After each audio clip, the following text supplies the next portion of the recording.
Good afternoon, a very good afternoon to our most revered Guruji, Dr. Ashok Kumar Mohanty sir, Dr. Milind Rao sir, Dr. Narendra Gupta sir, Dr. Mahesh Chandra sir, हमारे most senior and respected mentor, Dr. Manoj Jaiswal sir, Dr. Dilip Jani sir, Dr. M.B. Mahadik sir, Dr. S. Anand sir, Dr. Shashikant Shinde sir और हमारे सभी respected IHF family members. तो जैसा कि आप सभी को पता है, आज हमारे respected mentor doctor Dattatreya sir ने अपना एक बहुत प्यारा केस प्रेजेंट किया है। उसी को लेकर हम आज की ये बीसी करने वाले हैं। तो सबसे पहले मैं हमारी आईएचएफ फैमिली की ओर से दत्तात्रेय सर का वेलकम करता हूं। Welcome sir, a very good afternoon sir. Thank you sir, thank you जी, तो मेरी स्टार्ट आवाज आ करते रही है हैं सर? सर आज की बीसी। हाँ, बिल्कुल आ रही जी है sir, sir. Okay sir, okay, thank you sir. Ji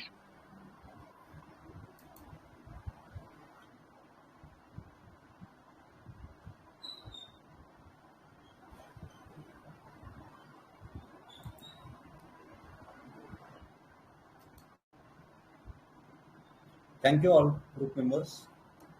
Gratitude to our master Dr. Hanuman. Gratitude to our mentors, respected Dr. Ashok Kumar Mohanty sir, Dr. Mahesh Chandra sir, Dr. Praveen sir, Dr. Dilip sir, Dr. Manoj Kumar sir, Dr. Mahadik sir, and all respected group members. आज मैं छोटा सा एक case present करने जा रहा हूँ। ये केस थोड़ा सा मैं नैरेट कर देता हूँ। ये पेशेंट अराउंड 38 ईयर्स की एक मैरिड फीमेल मेरे पास आ गई उसके हस्बैंड के साथ, और साथ में उनके एक छोटे 10 साल की एक बच्ची थी। अच्छे से तैयार होके तीनों के तीनों आए थे, और लेडी को कंप्लेन थी कि उसके फेस पे छोटे रैश थे एक्ने की और बहुत इचिंग हो रहा था। उन्होंने स्किन के डॉक्टर के पास भी ट्रीटमेंट लिया था 2-4 महीने से, लेकिन वो कम नहीं हो रहा था। साबुन वगैरह लगाया, कुछ क्रीम लगाया, तो फिर उसको समर की वजह से, सन की वजह से वो तकलीफ होती थी। आईपीआर उनका ऐसा था कि पेशेंट के घर में उनका हस्बैंड है, एक सन है 14 साल का, जो कि 8वीं क्लास में पढ़ रहा है और वो हॉस्टल में रहता है, और उनके पास उनकी डॉटर है, हस्बैंड है और पेशेंट है। डॉटर जो है तो मेंटली रिटार्ड है, और ये फैमिली है, इसका बैकग्राउंड ऐसा है कि ये बंजारा ट्राइब जो है हमारे यहाँ, तो वो ट्राइब से हो, जो कि इधर पहाड़ों में रहते हैं, छोटे से विलेज से वो बिलोंग करते हैं। उनके आते ही मैंने फिर क्वेश्चन किया कि क्या स्ट्रेस है आपको, ये तकलीफ है लेकिन आपको स्ट्रेस क्या हो रहा। तो वो लेडी जो थी वो रेडी नहीं थी, तैयार नहीं थी कुछ बोलने के लिए। वो चुप बैठी। उसने पहले हस्बैंड की तरफ देखा, बाद में आउट ऑफ कैबिन देखने लगी, फिर थोड़ी देर के बाद सर्चिंग ऑन फ्लोर करने लगी। मैंने पूछा क्या स्ट्रेस है आपको, क्या थॉट चल रहे हैं आपके दिमाग में। फिर भी वो कुछ बोल नहीं रहे थे। 2-4 बार प्रोब करने के बाद उन्होंने बोला कि कुछ नहीं, थोड़े बच्चे के बारे में मैं सोचती हूँ, क्योंकि ये मेंटली रिटार्ड है। लेकिन ये जब तक उन्होंने नहीं बताया तब तक मेरे समझ में नहीं आया था कि वो मेंटल रिटार्ड है। इतना अच्छे से उसको सजा सवर कर उन्होंने बताया था। उन्हें बोला कि इसके फ्यूचर के बारे में मुझे विचार आते हैं, चिंता होती है,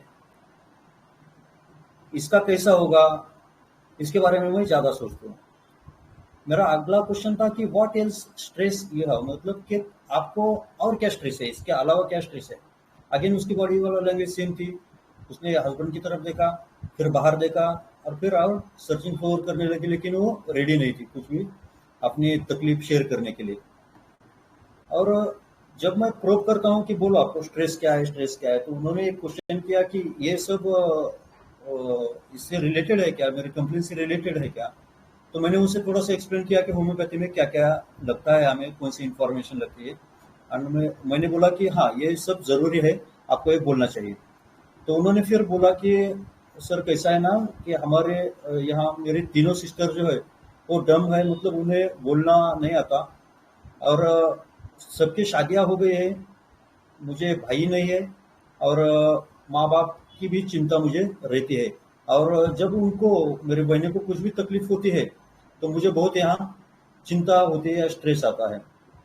सब सिस्टर्स मैरिड है, और उनको कभी भी कुछ भी ट्रबल आ जाता है, कुछ भी तो उनके मैरिड लाइफ में या उनके लाइफ में कुछ चिंता हो जाती है, तो मैं बहुत यहाँ पे चिंता करके हूँ। मैंने पूछा आपकी फैमिली लाइफ कैसी है, कुछ स्ट्रेस है क्या? तो उन्होंने बोला कि नहीं, मुझे तो कुछ स्ट्रेस नहीं, मेरे हस्बैंड के साथ अच्छे रिलेशन है, बच्चों के साथ अच्छे रिलेशन है।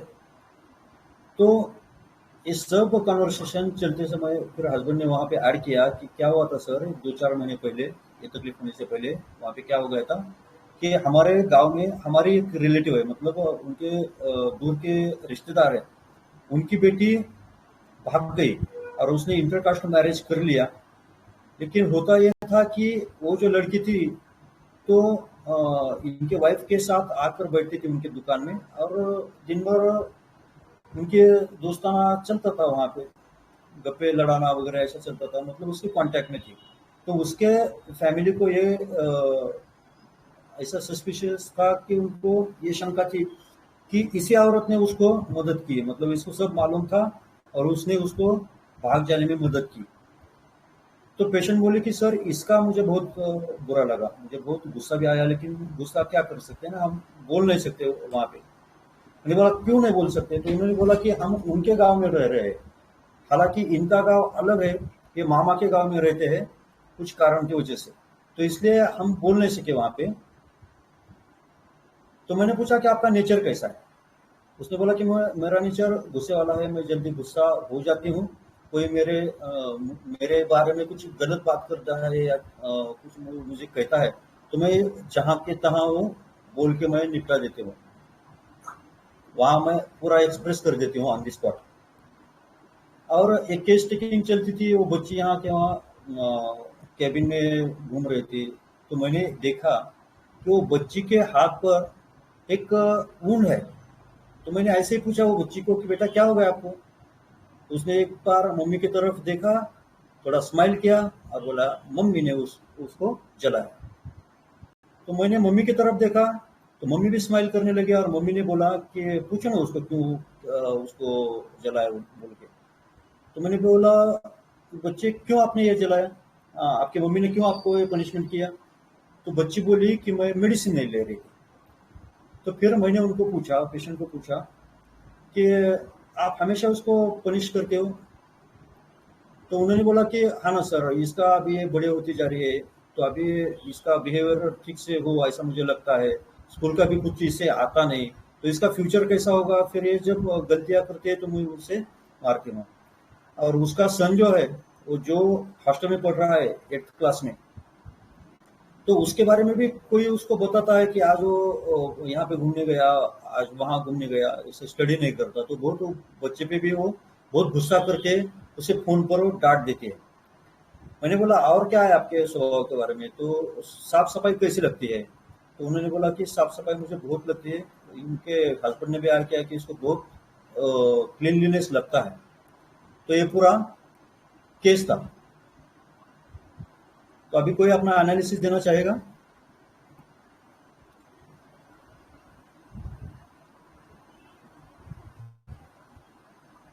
बहुत अच्छे से ग्रुप में इसका डिस्कशन हो गया आपसे।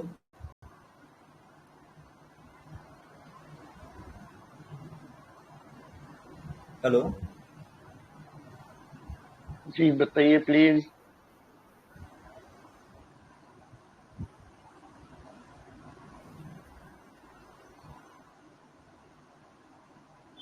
Hello sir. जी मैम। मैंने अभी थोड़ी देर पहले केस पढ़ा था, तो मुझे ऐसा लगा कि ये लेडी एक तो बहुत फास्टिडियस है, इसको उसके हिसाब से काम चाहिए, और बेसिक जो इसके एलिमेंट्स है वहां से आए कि इसके ऊपर रॉन्ग एलिगेशन लगाया गया कि वो लड़की जो भागी है उसमें तुमने हेल्प की है, और वहां पे ये कुछ नहीं बोल पाई क्योंकि उसको लगा कि हम वहीं उनके गांव में रह रहे हैं, किसी और के गांव में है, तो वो बोल नहीं पाई। लेकिन उसको बुरा बहुत लगा कि मुझे इन लोगों ने गलत बोला, तो वो एंगर उसका सप्रेस हुआ है, तो G elements from anger suppress लगा। और जी। सेकंड थिंग जो आपने बताया कि बेटी को उसने जला दिया था क्योंकि वो दवाई नहीं ले रही थी, तो ये मुझे थोड़ा क्रूएल लगा या थोड़ा हार्श लगा कि इतना ज्यादा गुस्सा कि जला दिया बेटी को।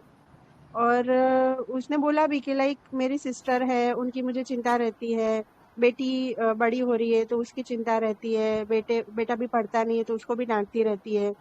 तो कहीं ना कहीं एंजाइटी चिल्ड्रन अबाउट भी फील हुआ कि उसको उसके हम्म, बच्चों की, उसके घर वालों की चिंता है। जी केयर जी। वाला पार्ट मुझे नहीं लगा सर कि वो कुछ केयर कर रही है, ऐसा नहीं लगा, लेकिन हाँ उनकी चिंता कर रही है।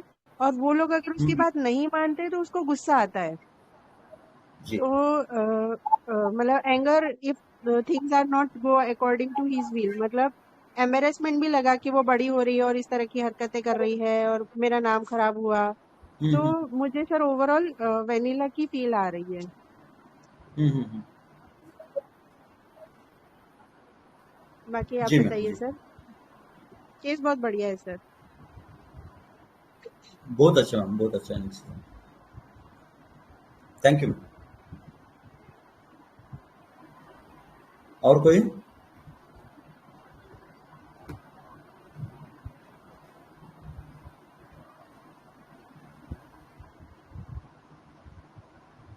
सर मैं बोलूं? जी जी ma'am. Good evening sir. Good evening ma'am. यहाँ इस केस में सर ये जो लेडी है बहुत ही हॉटी मतलब की नजर आ रही है। वो चाहती है कि जो भी वो बोलती है ना उसकी उसी टाइम मतलब कि तामील हो, मतलब कि उसकी बात को माना जाए। अगर बात नहीं जी मानते तो वो अपना आपा खो बैठती है, और उस आपा जब खोता है ना तो वो कुछ भी नहीं मतलब पता चलता। वो इतनी क्रूएल हो जाती है कि वो बच्ची को जला तक दिया उसने, मतलब उसको पता भी नहीं चलता क्रुएल्टी में। और दूसरी तरफ क्या जी है, दो शेड है इसके सर। दूसरी तरफ वो सबकी केयर भी करती है, अपनी बहनों के बारे में भी उसको थोड़ा सी चिंता है, अपनी बच्ची के बारे में भी चिंता है, साफ सफाई भी बहुत पसंद करती है। और फिर उसको मतलब ये काफी ईगोटिज्म है देख थोड़ा बहुत, कि जैसे इसने कुछ काम किया नहीं है लेकिन उसके बदले में वो क्यों सहे कि मेरी बदनामी कर रहे हैं कि मैंने उसको भगाने की कोशिश की है, जबकि मेरा कोई उसमें हाथ ही नहीं है। तो जी ये इस केस की जिस्ट है। जी। Thank you sir. मेडिसिन क्या लगी मैम आपको? मेडिसिन कौन सी थी आपकी? हेलो। Hello sir. हाँ, मेडिसिन कौन सी थी बोला मैम आपकी? सर मेडिसिन मैंने वहां पे मेरी ना फर्स्ट में आ रही थी एनाकार्डियम, नेक्स्ट उसके बाद आर्सेनिक आ रही थी, थर्ड में जी उसमें वनीला पड़ी हुई थी। जी जी। तो आप कौन सी देंगे? सर मेरे को तो यहाँ पे मतलब कि दोनों तरफ में मतलब कि इसके कैरेक्टरिस्टिक देखने को मिलते हैं। तो जब वो एकदम बिल्कुल ही मतलब कि दानव रूप में आ जाती है तो उसे कुछ पता नहीं चलता है, जब दूसरे रूप में रहती है तो बहुत अच्छी होती है। तो मैं तो सर एनाकार्डियम सोच रही हूँ। Okay okay. बहुत अच्छा। खाना करने में आना ही चाहिए। सर वो तो आप बताएंगे ना क्या होगा अभी। ओके। कितनी बार हम लोग सोचते कुछ और है, वो निकल कुछ और जाती है, मेडिसिन कहीं गलती हो कैसा जाती रहता है। है, पेशेंट सामने रहा तो अलग ही फील होता है, ऐसा नैरेट करने में थोड़ा सा अलग फील होता है। पेशेंट सामने है तो हमें क्या ज्यादा किस पे स्ट्रेस देना है वो समझ में आता है बहुत से टाइम। हाँ सर ये तो है सर। थोड़ा सा नैरेशन में भी थोड़ा सा ये हो सकता है, उसकी वजह से भी थोड़ा सा उम्मीद हो जाता है हमारे एनालिसिस में। ओके मैम, बहुत अच्छे। Thank you. Thank you sir. Sir एक बात है, एनाकार्डियम और आर्सेनिक में एक डिफरेंस ज्यादा ये हो रहा था कि जब ये मतलब कहते कि जो मैंने बोला वही होना चाहिए है ना, ये चीज आर्सेनिक में नहीं है। जी। ठीक है sir, thank you sir. Okay okay ma'am.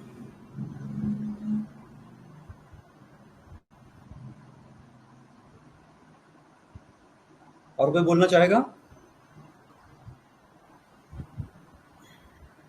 Hello sir. हाँ सर। नमस्ते सर। सर नमस्ते सर। सर मुझे मुझे भी सर ये वैनिला ही लगी, क्योंकि वो आपने बाद में लास्ट में ये भी कहा ना कि बच्चे को इस तरीके से सजा जा के लाई थी। तो वैनिला कुछ इस टाइप की ही होती है जो अपने बच्चों पर काफी ध्यान देती है। और जहाँ तक गुस्से की बात है तो मुझे जी लगता है कि बच्ची मेंटली रिटार्डेड है। तो वो अक्सर ही कुछ ना कुछ ऐसा करती होगी जिससे उसको गुस्सा आता होगा। तो हो सकता है कभी उसको ऐसा ज्यादा जी गुस्सा आ गया हो और उसने ये कर दिया हो। अदरवाइज ऐसे क्रुएल्टी वाली बात का फील मुझे थोड़ा कम आया। और बाकी एवर्जन आंसरिंग में है ही है वो, गुस्सा काफी आता है, डिक्टेटोरियल तो है वो। तो ये सब देख करके मुझे तो वेनिला का ही फील आया सर। इसे आपका नाम नहीं दिख रहा सर है। सर आपने तो कहा है कि वो हर थोड़े दिन में, मतलब केस में ये बताया गया कि जब भी गुस्सा चढ़ता है वो ऐसे ही करती है, वो इतना क्रूएल हो जाती है। नहीं, तो इतना एक बार क्रूएल की तो तो नहीं ये बताया बात उसने नहीं है। नहीं वही ना, इसने हर बार का इतना क्रूएल नहीं बताया। वो बोली कि मैं पनिश करते रहती हूँ इतना, लेकिन हाँ ये हर बार उसको जलाना काटना वगैरह इतना नहीं रहता उसका। हाँ हाँ, इतना एक ही इंसिडेंस है ओके शायद उसका। हाँ हाँ। ओके।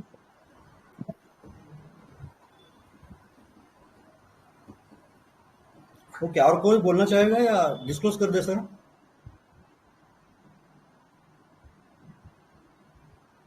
प्रवीण सर। जी सर। बताइए, अगर कोई और ऐड करना चाहता है जल्दी से बोलिए।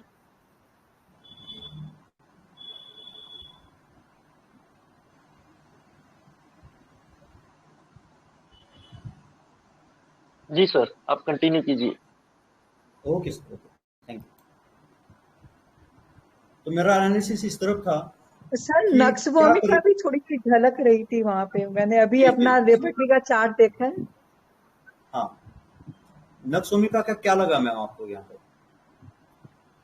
वो उतने रूब्रिक्स तो नहीं, मतलब कि ये नक्स वॉमी था कि जैसे ये फैस्टिडियस भी है, गुस्सा भी है, ये सारा कुछ मतलब उस चार्ट में मैं चौथे नंबर पे पड़ी हुई है। इसलिए मैंने जी, आपको बताया कि ये नक्स वॉमिका भी आई हुई थी उसमें। ओके मैम, ओके, थैंक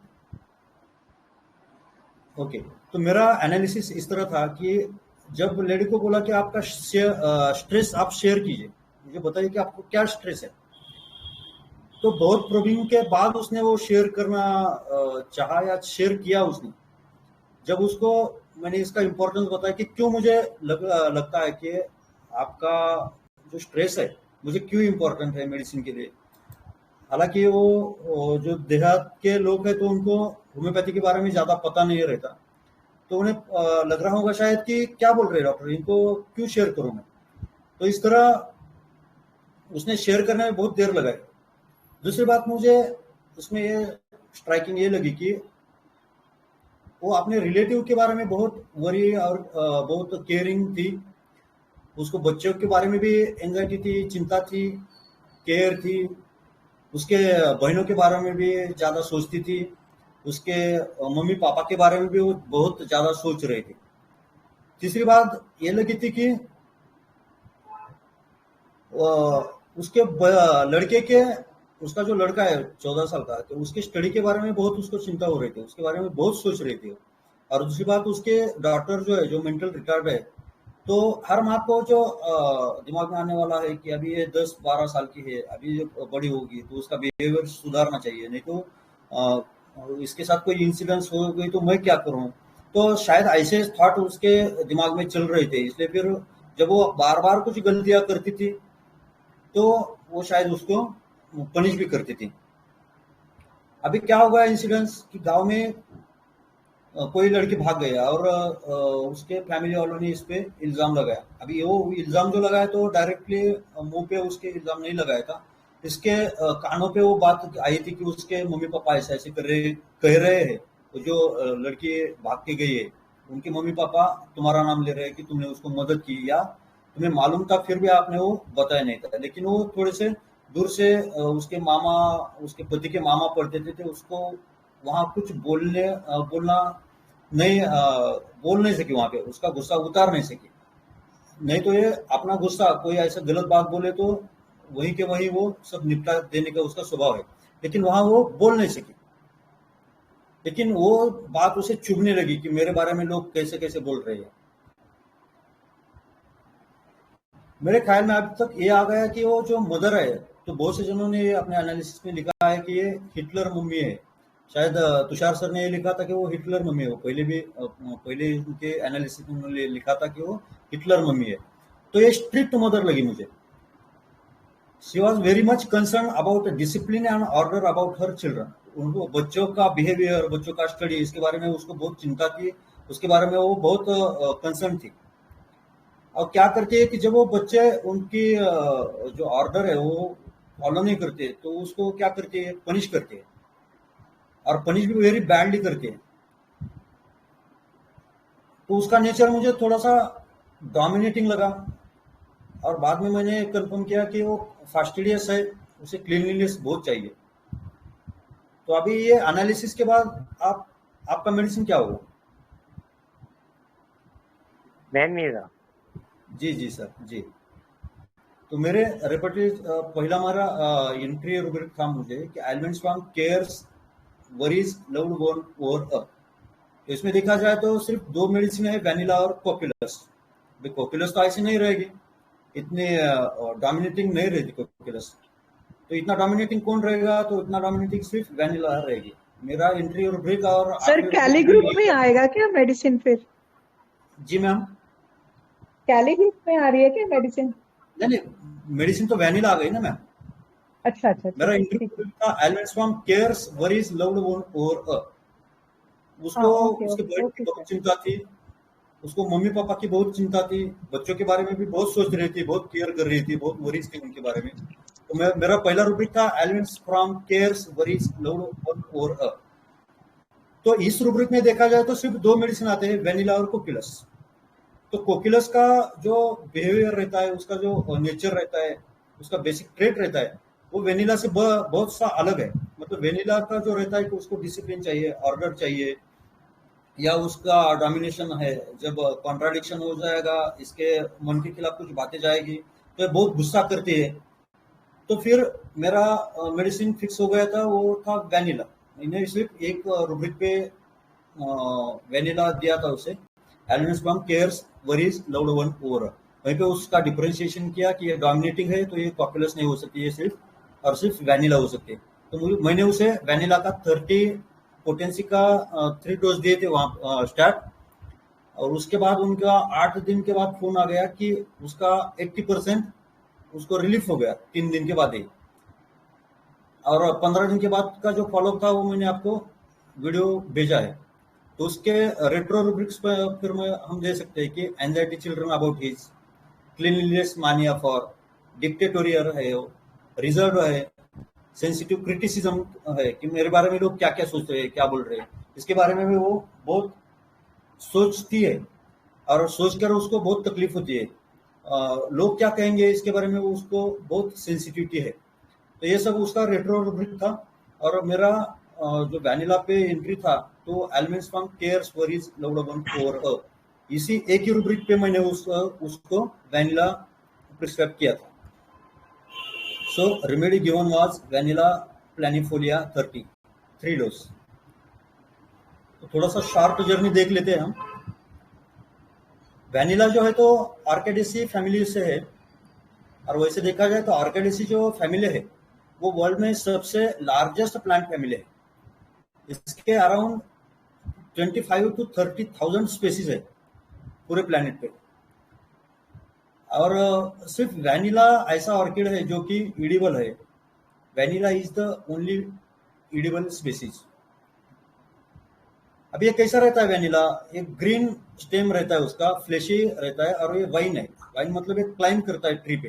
ये ट्री के बिना मतलब सर्वाइव नहीं कर सकता। इसके एरियल रूट्स आते हैं, और ये जो प्लांट है ये ट्री पे ग्रो करता है, मतलब होस्ट ट्री पे ग्रो करेगा, और वहां से वो एरियल रूट्स निकलते हैं, और उससे वो पूरा न्यूट्रिशन खींच लेता है। मतलब ये जमीन पे नहीं उगता प्लांट। बेबी ऑर्किड जो रहते हैं तो ये पैरासाइटिक वे से सर्वाइव करते हैं। मतलब इनको सीड्स जो रहते हैं वैनिला के, वो बहुत छोटे छोटे, मतलब डस्ट के पार्टिकल जितने रहते हैं उतने इसके सीड्स रहते हैं। तो उसमें सर्वाइव करने के लिए उनको माइकोराइजल फंगस इस पे डिपेंड रहना पड़ता है। मतलब माइकोराइजल फंगस से वो पूरा न्यूट्रिशन खींच लेते हैं, और ये जो बेबी ऑर्किड है वो सर्वाइव होता है। जैसे ह्यूमन बेबी को सर्वाइव करने के लिए उसको वार्मथ लगती है, उसका केयर करना पड़ता है, ये सब ये वैनिला के बेबी ऑर्किड्स के लिए सब ये आवश्यक है। एक भी चीज इसको नहीं मिली तो सर्वाइव नहीं कर सकता।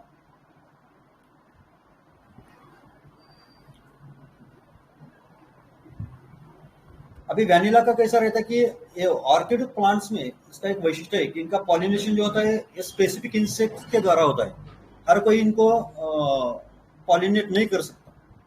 तो वैनिला मेलिपोन बी नाम की एक बी रहती है जो कि मेक्सिको में पाई जाती है।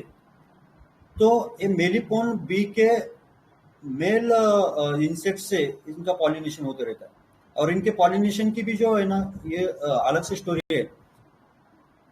वैनिला के जो फ्लावर्स रहते हैं वो फीमेल इंसेक्ट की तरह दिखते हैं, तो ये मेल जो इंसेक्ट रहते हैं वो वहां की तरफ उनकी तरफ अट्रैक्ट होते हैं और वो फूल के साथ वो मेटिंग करते हैं।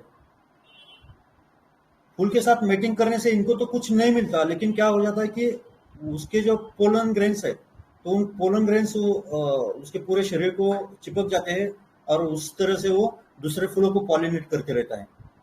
So orchid mimic female insects so well that the male insect from the species tries to mate with flower and pollinate the flower and get nothing in return. तो ये थोड़ा सा seducing behavior भी vanilla में रहता है। Speed थोड़ा fast हो रहा है क्या? हेलो हेलो नहीं नहीं, बिल्कुल ठीक है सर। हाँ सर, ठीक है। तो कोर ऑफ वैनिला क्या है? हमने इतने केसेस देखे वैनिला के। वैनिला भी वैसे तो पहले रेयर रेमेडी थी, लेकिन माइंड मेथड से जो प्रैक्टिस करता है उनके लिए रोज की मेडिसिन बन गई है वैनिला। मतलब जैसे अपन इग्निशिया, नाइट्रोमोर, लाइकोपोडियम देते उतने फ्रिक्वेंटली हमारे ओपीडी में अभी वैनिला चल रही है। तो उसका कोर क्या है? तो वैनिला का कोर रहता है कि elements from cares worries about loved ones, exalted love for loved ones, अपने जो प्रियजन है उनके बारे में इनके दिल में भर भर कर प्यार रहता है। मतलब दिल से इसके प्यार बहते रहता है। वैनिला क्या करेगी? ये मॉर्बिड केयर करेगी लव्ड वन फॉर, अपने जो कुछ प्रियजन है उनके बारे में बहुत केयरिंग रहती है वैनिला। ये दूसरों को बहुत हेल्प भी करती है। अभी ये सब जो उसका कैरेक्टर है कि दूसरे के बारे में लव होना, दूसरे की मॉर्बिड केयर करना, तो हमने देखा कि वैनिला का प्लांट जो है तो दूसरे ट्री पे वो डिपेंड रहता है, दूसरे फंगस पे उसको डिपेंड रहना पड़ता है अपने फूड के लिए। तो बेसिकली देखा जाए तो वैनिला जो प्लांट है तो डिपेंडेंट प्लांट है, दूसरे पे वो अपने खुद के सर्वाइव के लिए उसको दूसरे के ऊपर डिपेंड रहना पड़ता है। तो ये जो सब उसका लव है, एग्जाल्टेड लव है, उसकी केयरिंग है, उसका वरीज है या मॉर्बिड केयर है दूसरों के बारे में, ये आउट ऑफ सेल्फिशनेस रहता है। क्योंकि वैनिला को लगता है कि मैं जिस पे डिपेंड हूँ, जो मेरे सपोर्ट सिस्टम है, उनको कुछ हुआ तो मैं क्या करूँ। और इसके खिलाफ कोकुलस का है, उसे कुछ लेना देना नहीं, उसको कुछ सेल्फिशनेस नहीं रहता। वो तो इनबॉर्न नर्स है, वो दूसरों के बारे में सोचना, दूसरों की बहुत केयर करना, वो उसके नेचर में है, उसके पीछे कुछ मोटिव नहीं रहता। लेकिन वैनिला का क्या रहता है कि वैनिला अपने सेल्फिशनेस के लिए ये केयर करती है, अपने सेल्फिशनेस के लिए लोगों को हेल्प करती है, अपने सेल्फिशनेस के लिए ये दूसरों को लव करती है। इसका सेल्फिशनेस क्या है कि उसको लगता है कि मेरे जो लव्ड वंस है, मेरे जो प्रियजन है, वो मेरा सपोर्ट सिस्टम है और उनके बिगर मैं रह नहीं सकती। तो इसलिए मुझे उनका केयर करना चाहिए, उनको कुछ हुआ तो मैं क्या करूं।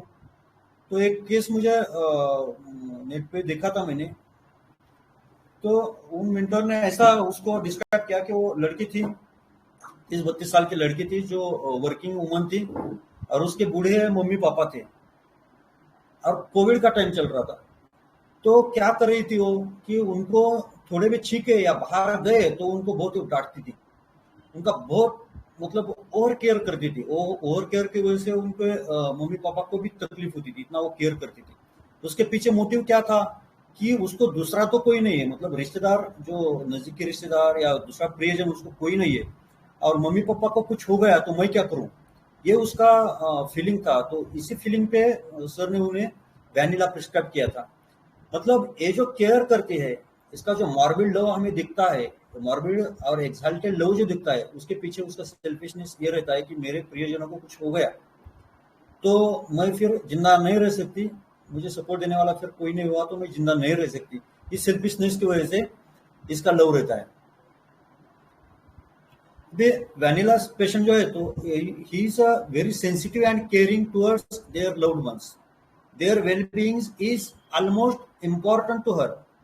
This excessive care and worry is the positive factor of the vanilla. मतलब it is ailments for vanilla. मेरे पास भी एक केस था, तो उनको लंबार स्पॉन्डिलोसिस का केस था. मेल पेशेंट था, वो टीचर है पेशे से, और कुछ मिल रहा नहीं था उनके केस में. तो मैंने पूछा कि आपको स्ट्रेस क्या रहता है, तो कुछ ने बोला सिर्फ ये बच्चों की चिंता रहती है. उनको दो लड़कियां है.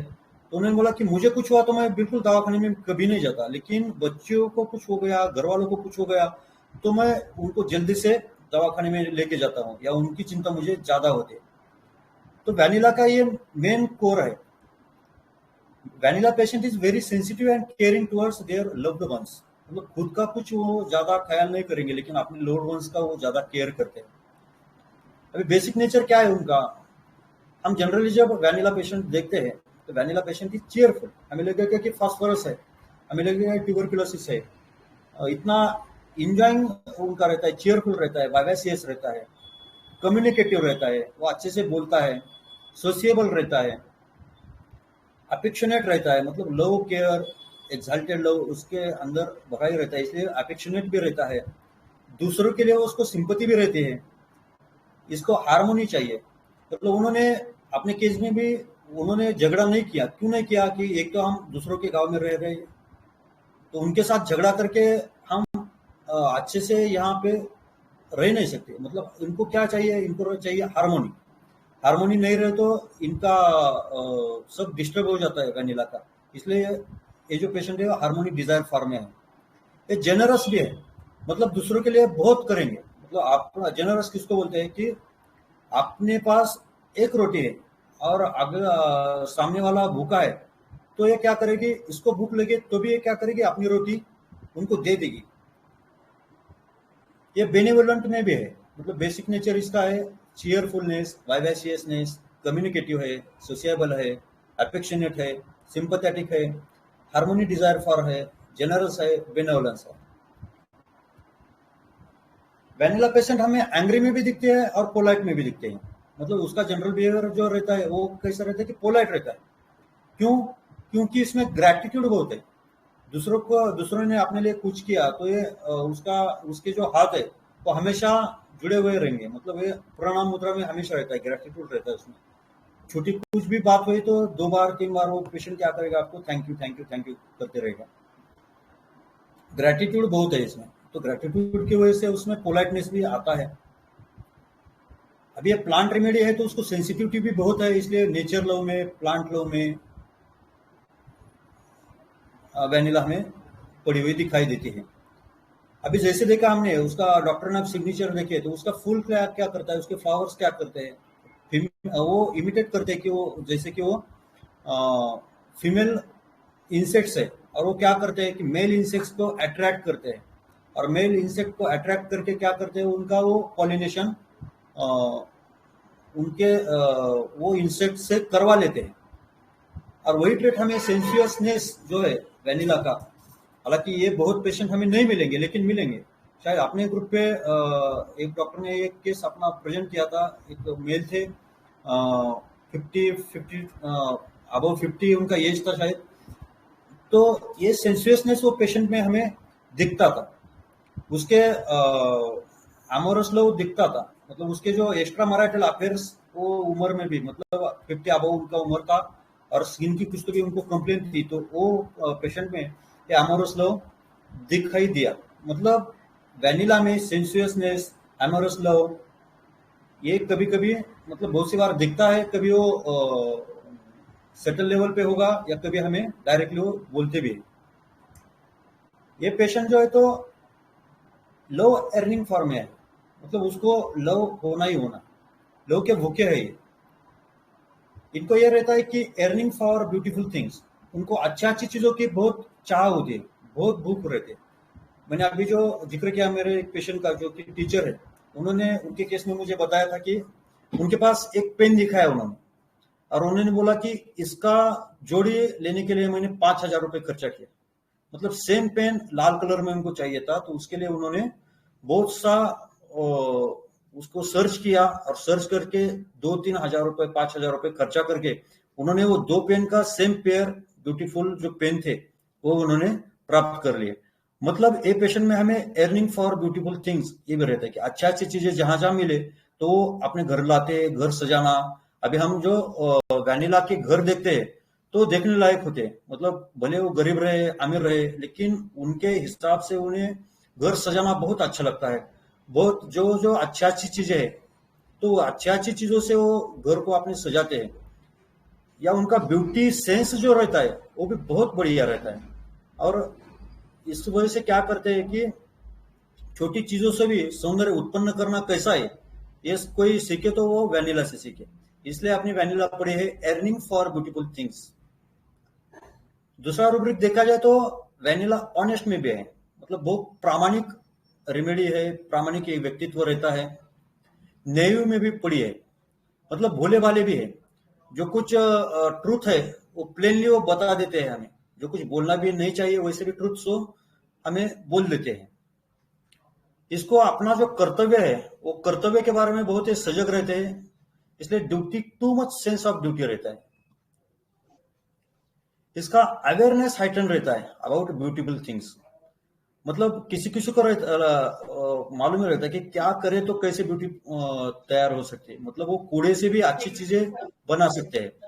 इसलिए इसका जो अवेयरनेस है वो हाइटन रहता है, मतलब इसको पता है कि कौन सी चीज कैसे रखने से ब्यूटीफुल दिखेगी या कौन सा कलर कहाँ पे अच्छा दिखेगा।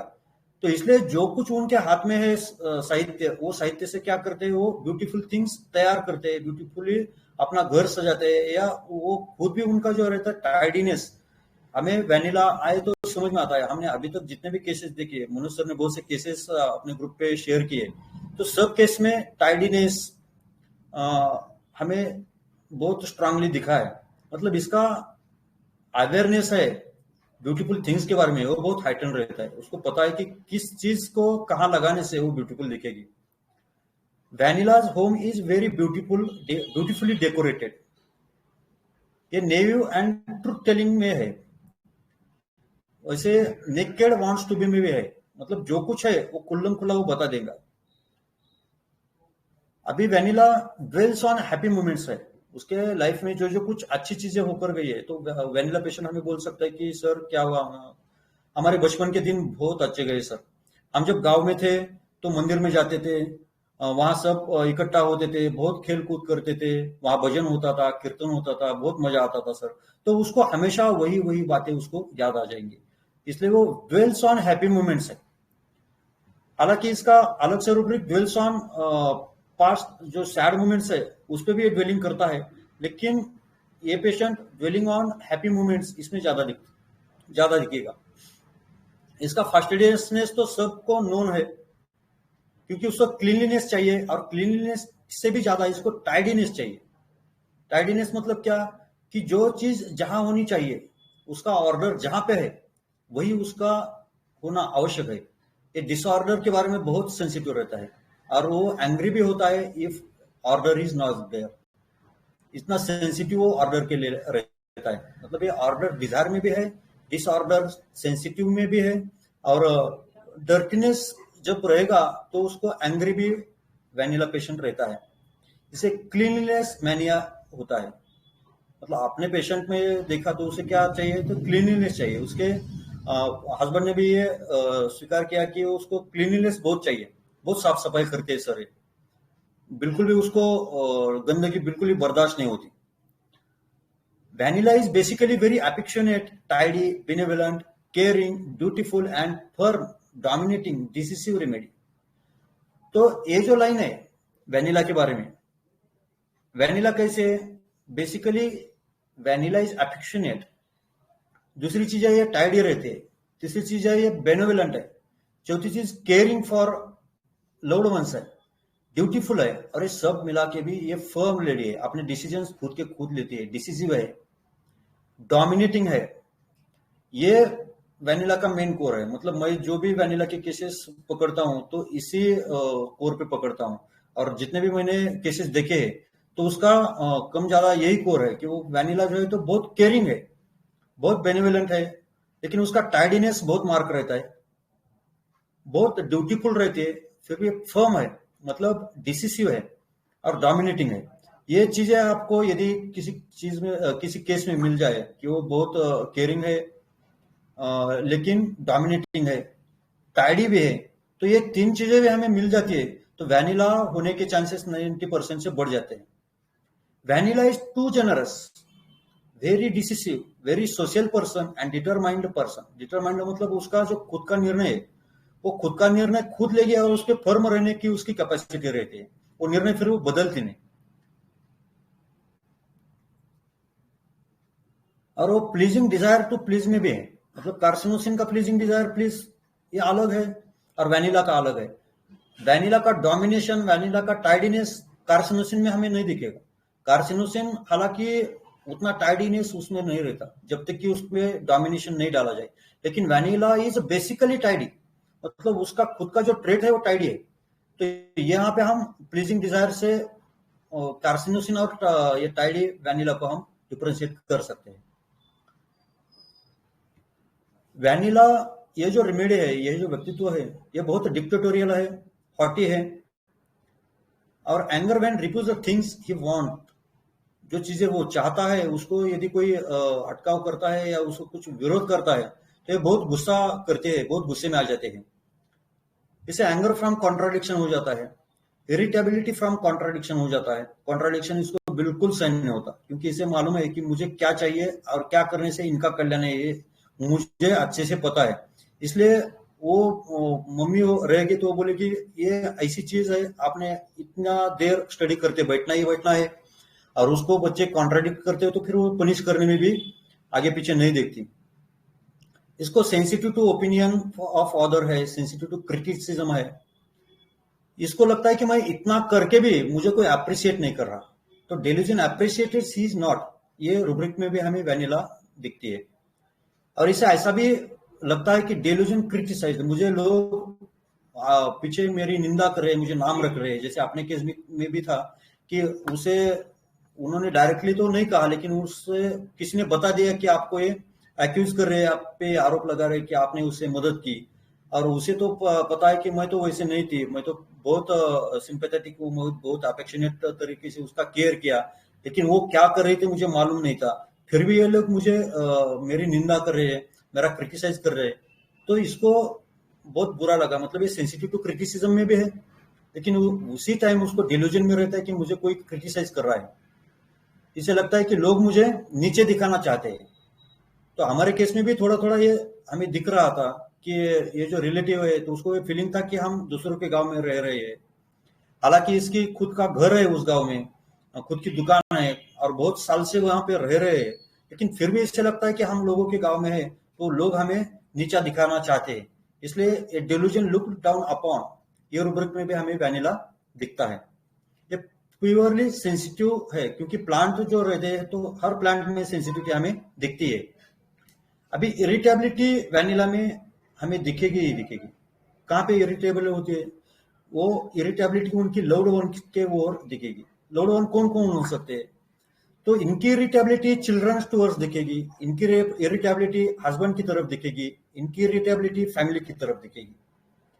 तो फिर ऐसा लगता है उसे कि मैं इनके लिए इतना करती हूँ, इनकी इतनी चिंता करती हूँ, फिर भी इनको इसका कुछ फर्क नहीं पड़ रहा, या इनको इनके दिमाग में मेरे लिए बिल्कुल जगह नहीं। ये सब मुझे क्रिटिसाइज कर रहे हैं, मुझे लुक अपॉन दिखा रहे, मुझे नीचा दिखा रहा है, मुझे कोई अप्रिशिएट नहीं कर रहा, और मैं जैसा चाहती हूँ वैसा वो नहीं जब बिहेव करते, जैसे उसके बच्चे पढ़ नहीं रहे, या हस्बैंड उसके मन के हिसाब से नहीं रह रहे, या उसकी फैमिली उसका सुन नहीं रही है, तो जब क्या हो जाता है, तो ये थोड़ा सा डिस्पेयर में जाती है वैनिला, और फिर ये विशेष टू बी अलोन इस स्टेट में जाती है। उसे लगता है कि मैं अभी अकेला रहूं, टैसिटर्न हो जाते हैं, सैडनेस में जाते हैं, और उसके बाद में क्या हो जाते हैं, वो आखिरी प्रयत्न करती है, उसका ट्राई करती है कि फिर और डिक्टेटोरियल हो जाती है, अपना जो कुछ निर्णय है, अपनी जो कुछ डिसीजंस है वो उन पे थोपने का प्रयास करती है, डिटरमाइंड बन जाती है, फर्मनेस रहता है। ऑर्डर के लिए वो सेंसिटिव रहती है, लेकिन फिर भी जब डिसऑर्डर हो जाता है तो फिर वो गुस्सा हो जाएगी, एंगर डिसऑर्डर टूवर्ड्स हो जाता है, एंगर कॉन्ट्राडिक्शन फ्रॉम हो जाता है, और कोई पूछे ये उसे बिल्कुल पसंद नहीं रहता। जैसे हम बोलते हैं ना कि जवाब पूछेंगे, हम इनको पूछेंगे इनका कारण क्या है, आप क्यों ऐसा कर रहे हो, तो ये क्वेश्चनिंग उसको बिल्कुल पसंद नहीं, तो इरिटेबल हो जाती है। कोई कुछ उसके निर्णय के बारे में, उसके डिसीजंस के बारे में उसे उल्टा सवाल पूछता है तो ये बहुत इरिटेबल हो जाती है, बहुत एंग्री, बहुत गुस्सा हो जाती है। इसलिए इसका रूब्रिक है irritability question when. Question when मतलब क्या कि उस पर कोई सवाल उठाता है कि आपने ऐसा किया क्या, तो ये क्या रहता है कि प्योर सोल है वेनिला, ये दूसरों के बारे में अच्छा सोचना इसका नेचर है, उसकी कोई आदत है। और जब हम दूसरों के बारे में अच्छे दिल से कर रहे हैं और हमें उस पर कोई क्वेश्चन या कोई सवाल उठा रहा है तो हम बहुत चिढ़ते हैं। तो वैसा वेनिला क्या हो जाता है, कोई उस पर सवाल उठाए उसको गवारा नहीं, उसको पसंद नहीं आता, वो बहुत वहां पे इरिटेबल हो जाती है। ये तो हमने देख लिया, irritability family towards, loved ones, husband towards. After all ये सब जब हो जाता है कि उसका कोई सुन नहीं रहा, तो उसके बाद क्या हो जाती है, वो डिस्पेयर में चली जाती है और वो सोचने लगती है कि he can't do anything now, delusion nothing do nothing he could, मतलब अभी मैं कुछ नहीं कर सकती, ये डेल्यूजन में वो चली जाती है। फिर उसका फ्रस्ट्रेशन ऑफ माइंड हो जाता है, मतलब उसका माइंड एकदम थक जाता है और उसको लगने लगता है कि अभी मैं जो मुझे करना था उसमें मैं अभी सक्सेस नहीं मिल सकता, मुझे जो ऑर्डर स्थापित करना था, जो हार्मोनी स्थापित करनी थी, जो उनका सबका कल्याण में चाहती थी, वो कल्याण अभी मैं कर नहीं सक रही। इसलिए क्या हो जाता है कि delusion succeed, he does everything wrong, he can not finally, मतलब मैं फाइनली सक्सेस नहीं हो सकती, ऐसा उसे डेल्यूजन होने लगता है। यहां से उसके एलिमेंट्स शुरू हो जाते हैं। Vanilla wants support from IPR, vanilla को आईपीआर से सपोर्ट चाहिए रहता है। And when she did not get this support, she became sad. Then she goes into emptiness. उसे लगता है कि सब कुछ खाली है, अभी मैंने जो कुछ भी किया वो सब वेस्ट हो गया, सब एम्प्टी रहेगा। मतलब वो गाना है ना कि मेरा जीवन कोरा कागज, कोरा ही रहेगा, तो उसको वो एम्प्टीनेस उसको याद आने लगता है कि मेरे लाइफ में क्या हो गया, कुछ भी नहीं हो गया। जिनके बारे में मैं सोचती थी, जिनके पास से मुझे सपोर्ट की मैं इच्छा रखती थी, जिनके बारे में मैं ये सब कष्ट कर रही हूँ, उनको जिनके लिए कर रही हूँ उनके लिए कुछ भी इसका मायने नहीं रखता, तो एम्प्टीनेस में चली जाती है। उसे लगता है कि घर वाले मुझे अभी नीचा दिखाने का प्रयास कर रहे हैं, मेरी फैमिली वाले मुझे नीचा दिखाने का प्रयास कर रहे हैं, तो डेल्यूजन लुक डाउन अपॉन, ये उसको फीलिंग होने लगता है। और फिर उसको एम्ब्रासमेंट होने लगता है, एलिमेंट्स फ्रॉम एम्ब्रासमेंट हो जाता है, एलिमेंट्स फ्रॉम मॉर्टिफिकेशन हो जाता है, और फिर उसको ऐसा लगने लगता है कि किसी के साथ ही नहीं रहना, मुझे अकेले रहना है, तो इसलिए फिर एक कंपनी एवर्जेंट हो जाती है। Delusion nothing do nothing he could, अभी मैं कुछ भी कर नहीं सकूंगी ऐसा लगता है, ये डिस्करेज हो जाती है और अब ये चेंज होना चाहती है, चेंज डिजायर फॉर कर जाते हैं। Vanilla gets disappointed as its IPR don't do as per it want, then he gets irritability children towards, elements from disappointment. तो जब उसके हिसाब से नहीं होता, उसके मन के हिसाब से नहीं होता, तो इसको एलिमेंट्स हो जाते हैं from disappointment. He thinks that he had neglected his duty, तो अभी वो खुद को दोष देने लगी कि मैंने मेरे क्या कर दी, ड्यूटी अच्छे से नहीं निभाई, मैंने जो संस्कार इन बच्चों पे डालने चाहिए थे, जैसा उनको मैं ढालना चाहती थी, वो उस शेप में नहीं डले, वैसा उन्होंने स्टडी नहीं किया, वैसा उनको पूरा क्या बोलते हैं उनका डिसिप्लिन नहीं रहा, तो इसमें मैं ही को कहीं पे कम गिर रही हूँ, मेरी जो ड्यूटी थी वो मैंने ठीक से नहीं निभाई, मैंने वो ड्यूटी निग्लेक्ट की, ऐसा उसको फीलिंग लगता है। He thinks that he had neglected his duty of upbringing children, so these children are not behaving in order. He blames himself that he had done wrong things. Delusion, wrong, doing something wrong. Delusion neglected his duty, he has neglected his. Delusion, right, doing nothing right. तो ये ऐसा feeling आ जाता है कि मेरी ही गलती है, मैं ही कम गिर गई, मैं ही इनको अच्छे से संस्कार नहीं दे सकी, ये फीलिंग वैनिला को हो जाता है। Very particular about each and everything. Vanilla जो रहती है उसको बहुत पर्टिकुलर, बहुत ऑर्डर में वही चीज चाहिए रहती है, जो कि चाहिए वो पूरे ऑर्डर में इसे होना ही होना है। और इसलिए एक मेटाफर ऐसा भी बोलते हैं कि जो बहुत जिसको बहुत पर्टिकुलर थिंग लगती है, जिसको बहुत सब कुछ फास्टिडियस लगता है, तो उनके लिए भगवान क्या कर देता है, एक मेंटल रिटार्ड बच्चा दे देता है कि सुधारो इनको, देखो आपको बहुत फास्टिडियसनेस है ना, बहुत आप प्रॉपरली करते हो ना सब, तो अभी इसको प्रॉपर करके दिखाओ। तो बहुत से वैनिला के पास ये मेंटल रिटार्ड बच्चा दिखेगा आपको। She doesn't like dirtiness, dirtiness aversion में है, rather everything arranged beautifully and in a very artistic way. इनका सब कुछ आर्टिस्टिक रहता है। मतलब मनोज सर की एक केस थी, वहां पे वो कांजीवरम की साड़ी पहन के क्लिनिक पे आती थी वो, मतलब कितना आर्टिस्टिक, कितना टाइडीनेस उसको लगता है, कितना ब्यूटीफुल चीजों के लिए उसको अर्निंग रहती है। तो इसके रूब्रिक्स पढ़े हैं, देखो, डर्टीनेस एवर्जन टू है, टेस्टफुलनेस, ये तो बहुत कैरेक्टरिस्टिक है वेनिला। वेनिला टेस्टफुल के सिवा हम देख ही नहीं सकते, मतलब टेस्टफुलनेस होना ही होना है वो केस में। आपको यदि वेनिला का केस कंफर्म करना है तो aversion to dirtiness, tastefulness, she is very much love with nature, nature love and very social person, will help everyone. अभी इसके एलिमेंट्स कहां कहां से शुरू हो जाते हैं, तो जैसे हमारे केस में हमने हमें हमें देखने को मिला कि elements from cares and worries loved one over, elements from disappointment, elements from love disappointment, elements from embarrassment, elements from death of loved ones. ये बहुत से बार हमें वैनिला की एंट्री करवा देते हैं, elements from death of loved ones, elements from death of child, elements from reverse of Fortune. Reverse of Fortune क्या है कि जो पहले अच्छे से चल रहा था, तो अभी किसी की डेथ हो गई या कुछ ऐसा एक्सीडेंट हो गया कि उसकी वजह से पूरी लाइफ उसकी तहस नहस हो गई, और उसका जो फॉर्चून था, जो कुछ भाग्य था उसका, वो पूरा उल्टा पलटा हो गया, मतलब वो बुरी स्थिति में चली गई। तो उससे उसको एलिमेंट्स होते रहते हैं।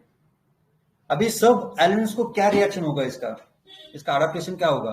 As a result of this causes she becomes sad, brooding, pities herself, despair, weeping with sadness, dwelling constantly on her condition, sadness, fortune from reverse, brooding condition over once, pities herself. Now vanilla wants to be quiet, अभी उसको शांत रहना है, quiet wants to be inconsolable, उसको कितना भी समझाओ आप तो कंसोल नहीं हो सकती, वो उसी का रोना रोते रहेगी, इसलिए वो इनकंसोलेबल में है। डेल्यूजन अलोन बीइंग, क्यों अलोन बीइंग में है कि जिसको वो अपना सपोर्ट सिस्टम समझ रही थी, वो कोई भी इसके मन के हिसाब से नहीं रह रहा, इसका ऑर्डर फॉलो नहीं कर रहा, इसलिए फिर अभी ये क्या हो जाती है, इसको लगता है कि मेरा कोई नहीं। मेरे एक दोस्त है, वो बोलते हैं कि जो अपना सुनता नहीं वो अपना नहीं है, उनका एकदम कड़क रूल है, जो अपना सुनता नहीं वो अपना नहीं है। तो इसलिए वेनिला को जो फीलिंग रहता है डेल्यूजन अलोन बीइंग, क्योंकि ये लोग मेरा नहीं सुन रहे, मुझे नीचा दिखा रहे हैं, मुझे क्रिटिसाइज कर रहे हैं, तो अभी उसको अलोनलेस लगने लगता है, वो अकेला महसूस करने लगती है और सबसे डिटैच्ड हो जाती है और खुद को भाग्यहीन समझने लगती है कि मैं कितनी बैड लक है मेरा, कि कैसा मेरा आईपीआर है, क्या लक है मेरा। ये अनफॉर्चुनेट फीलिंग में जाती है।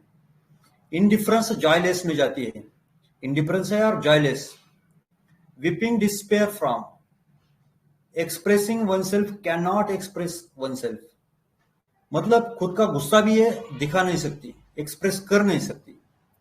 तो अभी क्या हो जाएगा इसमें कि फॉरसेकिंग फीलिंग आ जाएगा कि मैं अकेली हूं, मुझे सपोर्ट कोई नहीं दे रहा। तो despair supported wants to be, इसको सपोर्ट होना है, क्योंकि ये पूरा वैनिला जो है वो पूरा डिपेंड रहता है आईपीआर पे, इसका आईपीआर इसका सपोर्ट सिस्टम है। लेकिन वो जब सपोर्ट देना बंद कर देते, मतलब इसके हिसाब से रहन सहन करना बंद कर देते, तो इसको फॉरसेकिंग फीलिंग आ जाता है, इसे अकेलेपन महसूस होने लगता है और ये डिस्पेयर में चली जाती है।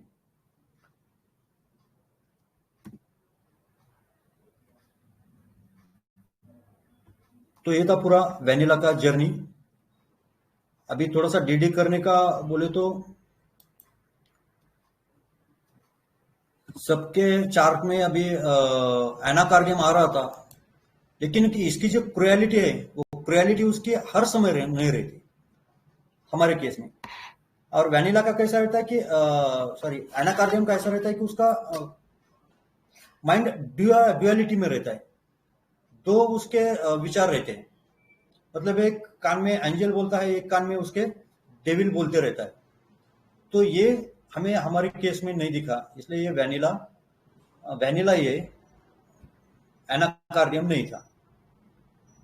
बस मेरे तरफ से हो गया सर। अभी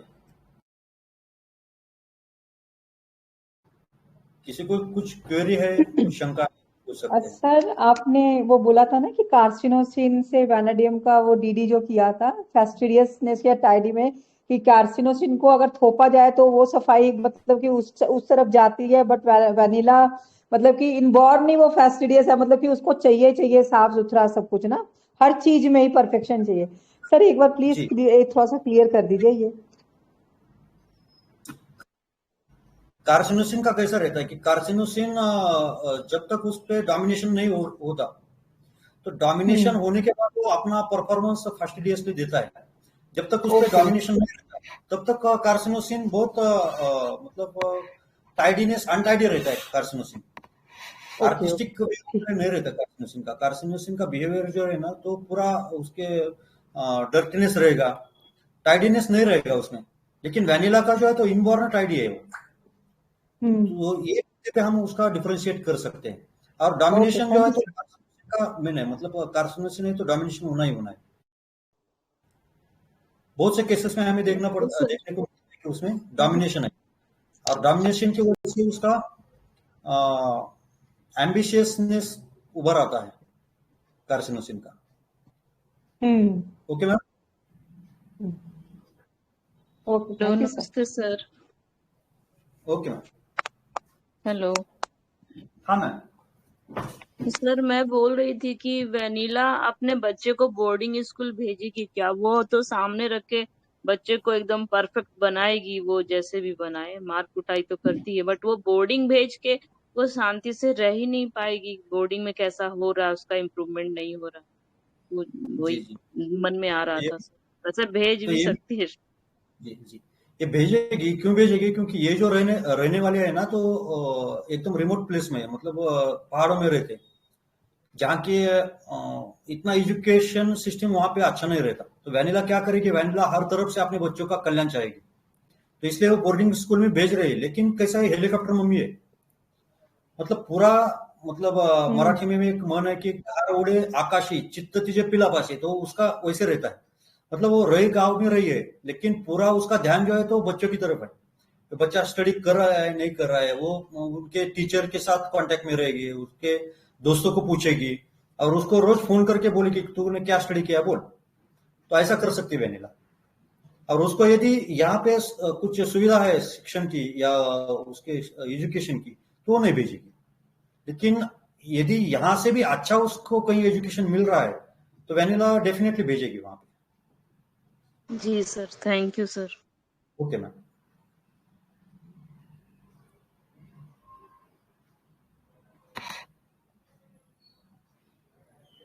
कुछ रेमेडीज इसका डीडी कीजिए ना, जो आपको लगता है इसके नजदीक आता है। कॉकुलस तो आपने बता दिया कि वो सेल्फलेस है और ये सेल्फिश है, दोनों में सबसे बड़ा डिफरेंस ये है। जी और कुछ तो ट्रिटिकम के साथ ये हाँ जी मैम। हाँ सर, हीरोइनम भी बहुत अपने बच्चे के पीछे पड़ा रहता है, लेकिन हीरोइनम का अलग मटेरियलिस्टिक, वो बहुत ज्यादा ही होता है, शायद डिग्री बहुत हाई होती है उसकी। उसकी जो है ना, तो उसका मटेरियलिज्म ज्यादा रहता है हीरोइनम का। After all it is a drug remedy ना। मटेरियलिज्म से आप क्या समझा, मतलब क्या समझना चाहिए हम लोग को?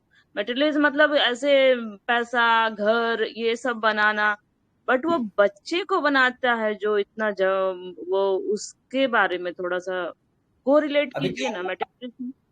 एक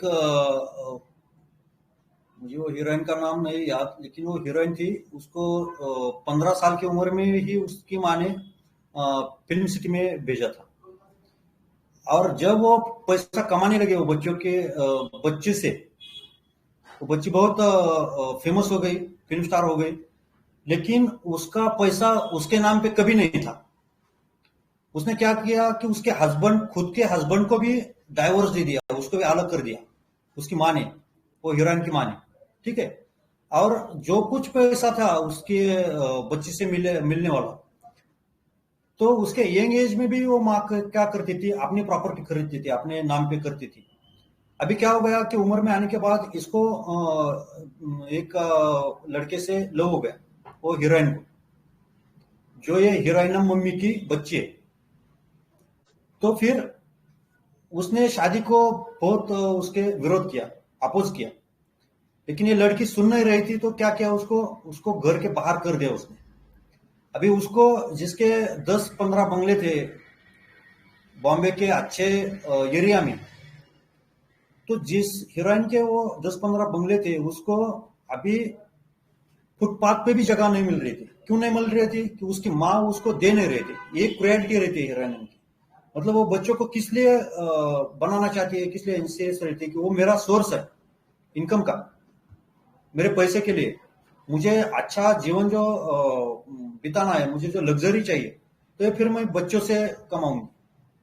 तो अपने स्वार्थ के लिए जो बच्चों के पैसों पे डिपेंड रहता है या बच्चों को एक्सप्लॉइट करता है, बहुत उसको क्या बोलेंगे, डोमिनेट करता है, तो हीरोइनम है। मतलब अपने ऐशो आराम के लिए क्या करता है वो, बच्चों के सुख की बिल्कुल भी परवाह नहीं करेगा। लेकिन बच्चों के लिए एंजाइटी क्यों रहती है उसको, कि इसने इंजीनियर बनना चाहिए, इसने डॉक्टर बनना चाहिए, और डॉक्टर बन के, इंजीनियर बन के मुझे पूरा वो पैसा जो है वो देना चाहिए। तो ये चीज है हीरोइनम और वैनिला में। ये जो हीरोइनम का जो मटेरियलिज्म है ना, तो इस तरह से हमें देखने को मिलता है। सेल्फिश तो दोनों ही है सर, एक ज्यादा है, हीरोइनम का थोड़ा ज्यादा ही वो ऊपर का डिग्री है, वेनिला थोड़ा कम लग रहा है मुझे। वेनिला का है कि बस बच्चा पढ़ लिख के कुछ बन जाए, पैर पे खड़ा हो जाए, जो मुझे भी थोड़ा सपोर्ट करे। वैनिला तो सब में है, हम सब में वैनिला है। हाँ वैनिला तो सर। क्या इतना अच्छा इसेंस है कि अच्छा इसेंस है इसमें, है ना। स्वार्थ तो सब सभी है, कौन स्वार्थ नहीं है। अभी हाँ मैं क्यों प्रेजेंट क्यों कर रहा हूँ, कोई जी सर। सेल्फलेसनेस थोड़ा ही है। मुझे भी अच्छा लगता है कि कोई अप्रिशिएट करे या मेरा नॉलेज बढ़ता है, ये मेरा स्वार्थ है। आप क्यों ज्वाइन कर रहे हो बीसी? आपको कुछ सीखने को मिल रहा है, आपको कुछ चर्चा करने के लिए मिल रहा है ना। तो इतना स्वार्थ तो नेचुरल है ना। तो नेचुरल जी स्वार्थ सर। जो है, नेचुरल सेल्फिशनेस जो है ना, तो वैनिला का है। और अननेचुरल सेल्फिशनेस देखना चाहिए तो वो हीरोइनम का है। जी मतलब सर। मराठी में एक ये रहता है कि अ, मरे हुए आदमी के माथे का लोनी, क्या बोलते हैं उसको, बटर खाना। हमारे इधर महाराष्ट्र में वनीला का सब जो सेल्फ स्वार्थ है वो मॉर्बिड नहीं है। मॉर्बिड नहीं, मतलब उसका स्वार्थ जो है तो सपोर्ट के लिए, उसका कुछ ऐसा गंदा स्वार्थ नहीं बोल सकते। लेकिन हीरोइनम का जो स्वार्थ है ना, वो मॉर्बिड टाइप का है, गंदा स्वार्थ है उसका। उसको कुछ लेना देना नहीं कि बच्चा मरे जिंदा रहे, कुछ नहीं। उसकी किडनी बेच के मुझे पैसा दे भाई, मुझे पैसा होना। जैसे एखादा रहता ना, एडिक्टेड रहता है हीरोइनम के लिए या ड्रग के लिए एडिक्टेड रहता है, वो क्या करेगा, वो उसको कुछ लेना देना नहीं कि बच्चे क्या खा रहे हैं या खाली पेट मर रहे। तो वो क्या करेगा कि मुझे पैसा चाहिए, आज 2 लाख रुपए चाहिए मुझे ये हीरोइन खरीदने के लिए, तो लाके दे मुझे। वो पता नहीं तू कहाँ से लाएगा, तो जेल में जा, मर जा, कुछ भी कर, तेरा कुछ भी हो जाए, मुझे कुछ लेना देना ले। ऐसा वैनिला नहीं कर सकते, क्योंकि वैनिला एक्साल्टेड लव में है, एक्साल्टेड लव में हीरोइनम नहीं हो सकता। तो ये मटेरियलिज्म रहता है हीरोइनम का। आखिरकार वो ड्रग रेमेडी है, तो उसमें ये सेंसेस नहीं रहते। इतना जो लव है, लव या सपोर्ट भी क्या चाहिए उसको, खाली पैसा चाहिए उसको, बाकी सपोर्ट नहीं चाहिए। लेकिन जो इमोशनल सपोर्ट होना है वो वैनिला को होना रहता है। इसलिए उसको वो डिपेंड रहती है आईपीआर पे, इमोशनल सपोर्ट के लिए, जो कि सबके लिए नेचुरल। हाँ जी सर, बहुत अच्छा। थैंक यू, बहुत अच्छा समझाया sir, thank you very much. Thank you, thank you. काट दिया सर, वो जो आप बोल रहे थे इमोशनल सपोर्ट चाहिए होता वेनिला को, जी और जी, वहां पे आप कुछ बोल रहे थे, उसको कंप्लीट कर दीजिए। जी मैम, पार्डन अभी आप कुछ बोल रहे थे ना कि वेनिला को इमोशनल सपोर्ट भी चाहिए होता है, बट हीरोइनम को ऐसा नहीं है, उसको सिर्फ मटेरियल चाहिए। सपोर्ट जो है ना, वैनिला अपन हमने बोला ना कि vanilla is selfish remedy. Selfish मतलब क्या? जैसा कॉकटेल रहता है सेल्फलेस, उसको कुछ लेना देना है, समझते हो? तो उसको मतलब डलने से इतना रहता है कि वो क्यों केयर कर रहा है उसे मालूम है। उसकी आदत है केयर करना। मतलब जैसे बिच्छू है तो बिच्छू की आदत क्या है? उसको काटना। मतलब एक स्वामी जी थे, वो स्वामी जी नदी में चले गए और बिच्छू तैरते हुए आ रहा था। उन्हें लगा कि बिच्छू अभी मर जाएगा, तो उन्होंने क्या किया, उसको हाथ में लिया और जब तक हाथ में पानी रहता था वो बिच्छू कुछ नहीं करता था। लेकिन जैसे पानी खत्म हो जाता था बिच्छू डंक मारता था, वो साधु के हाथ से नीचे गिर जाता था। साधु बार बार ये कर रहा है।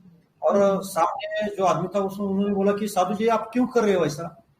ये बिच्छू है तो डंक मारेगा ही ना। तो साधु जी बोले अरे ये छोटा सा इतना प्राणी है, अदना सा प्राणी है, नीच प्राणी है, ये इसका धर्म नहीं छोड़ रहा तो मैं मेरा क्यों धर्म छोड़ू? तो कॉकटेल्स का ऐसा रहता है, उसकी आदत ही है, उसका बेसिक ट्रेट है केयरिंग करना, नर्सिंग करना। लेकिन वैनिला का क्या है? वैनिला उसके बदले में क्या चाहती है? सपोर्ट चाहती है, प्यार चाहती है, एप्रिसिएशन चाहती है। कॉकटेल्स को ये सब कुछ नहीं चाहिए, मतलब उसकी कुछ जरूरत नहीं उसका डलने से। बस केयरिंग करना है मेरा काम है, बाकी सब फिर जो देखा जाएगा वो राम जी के हाथ में। ऐसा कॉकटेल्स का रहता है। लेकिन वैनिला क्या करेगा? वैनिला को सपोर्ट चाहिए, वैनिला को लव चाहिए, वैनिला को एप्रिसिएशन चाहिए, इसलिए वैनिला ये सब कुछ करते रहता है। इसलिए उसको सेल्फिशनेस इस तरह से बोलते हैं। लेकिन इसका सेल्फिशनेस गंदा नहीं जैसे हिरण्यम का है, इतना गंदा इसका सेल्फिशनेस नहीं रहता। उसका सेल्फिशनेस जो है वैनिला का, तो सिर्फ प्यार पाने के लिए प्यार करता है।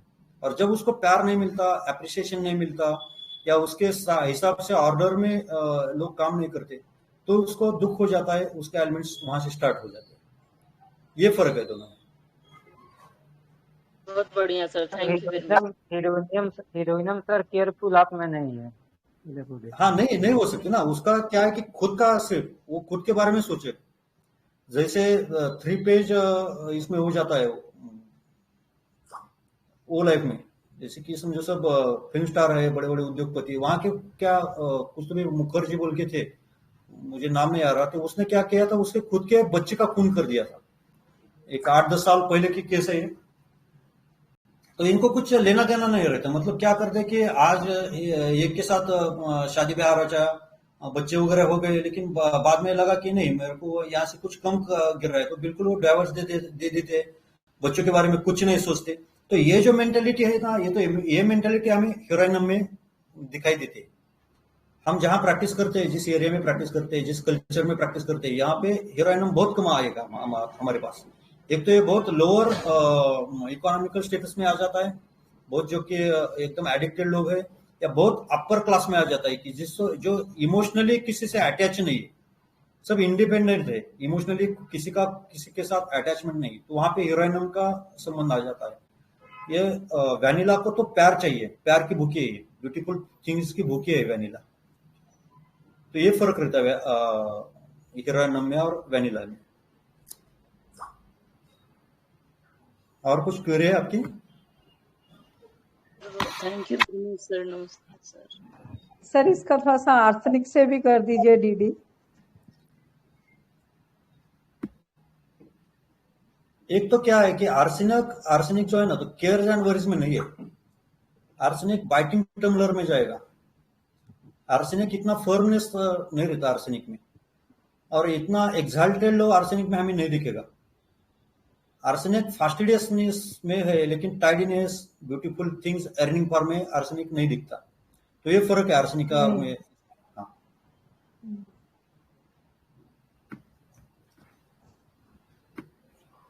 आर्सेनिक को चोरों के सपने आते हैं, उसको सब चोर दिखाई देते हैं। ये सबसे सिंपल डिफरेंस है। जी। और आर्सेनिक क्या करता है कि अपना खुद का पैसा बिल्कुल खर्चा नहीं करेगा, और वो सोचेगा, हिसाब लगाएगा, बिजनेस देखेगा वो कि आज मैं 10 रुपए खर्चा करता हूँ तो इसका रिटर्न मुझे क्या मिलेगा बच्चों से भी। तो ये इस तरह से उसका रहता है आर्सेनिक का। ये वैनिला में हमें नहीं दिखेगा। वैनिला का लव जो रहता है वो प्योर लव रहता है वैनिला के में। आर्सेनिक पूरा हिसाब किताब करके खर्चा करेगा, यह हमें इसमें नहीं दिखता। और वैनिला जो है ना, खर्चा करने में बिल्कुल आगे पीछे नहीं दिखता। उसको यदि देखते हैं अच्छी सुरई कहाँ पे दिख गई है, अच्छा प्लांट कहीं पे दिख गया, बिल्कुल वो पैसा खर्च करेगा। अभी मैंने जो केस बोला ना आपको, मेरे पास एक गुरुजी थे, सर थे, स्कूल मास्टर, तो उन्होंने 5,000 रुपए सिर्फ एक पेन के लिए खर्च किए, क्योंकि उनको उसी पेन का जोड़ी चाहिए था, पेयर चाहिए था। तो आर्सेनिक ये नहीं कर सकता। आर्सेनिक सोचेगा कि भाई 5 वाला भी पेन लिखता है, 10 वाला भी लिखता है, तो 5,000 क्यों खर्चा करूँ? 2 रुपए का पेन कहीं पे मिलता है क्या, ये देखेगा आर्सेनिक। ये फर्क रहता है वेनिला आर्सेनिक में। वैसे तो हर पैसे तो उसका अलग है, आर्सेनिक आर्सेनिक है, वेनिला वेनिला है।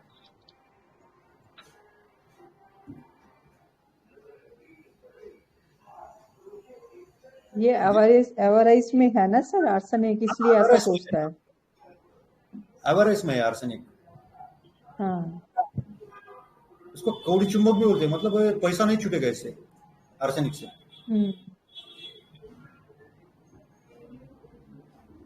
वो सर एक मुहावरा है ना, चमड़ी जाए पर दमड़ी ना जाए, वो आर्सेनिक है। चमड़ी, हाँ चमड़ी गई तो भी दमड़ी नहीं छोड़ता।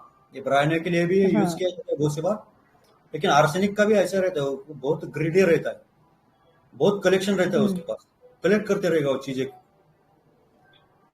मतलब कितना भी साल का पुराना सेल फोन है उसके पास, नोकिया का, अभी वो पूरा बंद गिर गया, लेकिन कुछ ना कुछ काम के आएगा, लेकिन इसलिए वो क्या कर जाता है, उसको स्टोर करके रखता है। छोटे छोटे नट बोल्ट जैसे के निकले हुए, वो भी स्टोर करके रखेगा, ये काम आ सकते हैं। और वैनिला क्या करेगी, ऐसी जो भंगार चीजें तो जल्दी से वो बाहर निकाल देगी, फेंक देंगे वो, क्योंकि उसको ब्यूटीफुल चीज चाहिए, टाइडीनेस चाहिए। और जो कुछ टाइडीनेस में बाधा आ रहा है वो चीजें वो फेंक देगी। आर्सेनिक वैसे नहीं करेगी। आर्सेनिक को लगता है कि ये कभी ना कभी तो भी, ये मेरी वेल्थ है, कभी ना कभी तो भी काम में आने वाला। तो इस तरह भी हम डीलिंग कर सकते हैं आर्सेनिक। तो यहाँ तो सर बिल्कुल सल्फर की तरह हो गया ना आर्सेनिक। सल्फर भी तो यही करता है, रैग भी उसको ब्यूटीफुल लगते हैं, उसको संभाल के रखता है। कैसे रहता है, अभी एक धागे से दूसरा धागा जोड़े जाए तो फिर वैसा पूरा मटेरियल मिलेगा, यहाँ पे डांस करने लगेगा। हाँ सर, लेकिन सर बहुत मजा आया वैसे, आज बहुत अच्छा लगा। जी, thank you ma'am. Thank you sir. Thank you sir. Thank you ma'am. और क्यूरी है किसी की, वाइंड अप करे सर, लंबा हो रहा है सेशन वो। जी जी बिल्कुल सर। सर जी, ये जो टाइडी में कार्सिनोसिन और ये वनीला है, दोनों है, सर आप बताया कि जैसे एक को टाइडी से अलग कर सकते हैं, तो पहले वाले रिपोर्टरी में टाइडी में कार्सिनोसिन ही दिया है, लेकिन अभी न्यू में दोनों आ गया है, तो कैसे दोनों को अलग करेंगे, टाइडी से वनीला का और इसका कार्सिनोसिन का? गाड़ी का बोला सर ग्रुप में डाल देंगे। हाँ, और वो एक्सप्लेन भी किया जी ना सर। अभी मैंने। हाँ, वैनिला इनबिल्ड रहती है, उसका टाइडीनेस जो है तो इनबिल्ड है वैनिला का, और उसका कार्सिनोसिन का जो है टाइडीनेस वो इनबिल्ड नहीं है। हाँ, ये डिफरेंशिएशन रहता है उसमें। जी सर। जी जी। कार्सिनोसिन जो है ना वो डोमिनेशन में रहता है, माइल्ड होता है, दूसरों को प्लीज करता है। वेनिला डिक्टेट करता है दूसरे को। तो ये डिफरेंस है कार्सिनोसिन और वेनिला में। तो वंडरफुल सेशन सर, बहुत ही Thank you, प्यारा केस था, और बहुत मतलब जितना ब्यूटीफुल वेनिला है उतना ही ब्यूटीफुल आपका एक्सप्लेन किया आपने उसको, वेनिला को। तो सच Thank में you. सभी पार्टिसिपेंट्स ने और मैंने भी बहुत एंजॉय किया, और वेनिला ही वेनिला हो गया ऐसा हम बोल सकते हैं। आज जो भी डाउट होंगे वेनिला को लेकर वो और अच्छे से क्लियर हुए होंगे। तो हमारी IHF फैमिली की ओर से हमारे respected mentor doctor Dattatreya Thombare sir का बहुत बहुत आभार हमें ज्वाइन करने के लिए और इतना ब्यूटीफुल ये सेशन लेने के लिए, और सभी पार्टिसिपेंट्स का भी बहुत बहुत आभार। आज की इस वेनिला शानदार VC को यहीं पर वाइंड अप करते हैं। किसी की कोई भी क्वेरी है आप प्लीज ग्रुप में रखिए, वहां पर हमारे सभी रिस्पेक्टेड मेंटर्स दत्तात्रेय सर आपको जरूर रिप्लाई करेंगे। Thank you so much. Thank you sir. Thank you.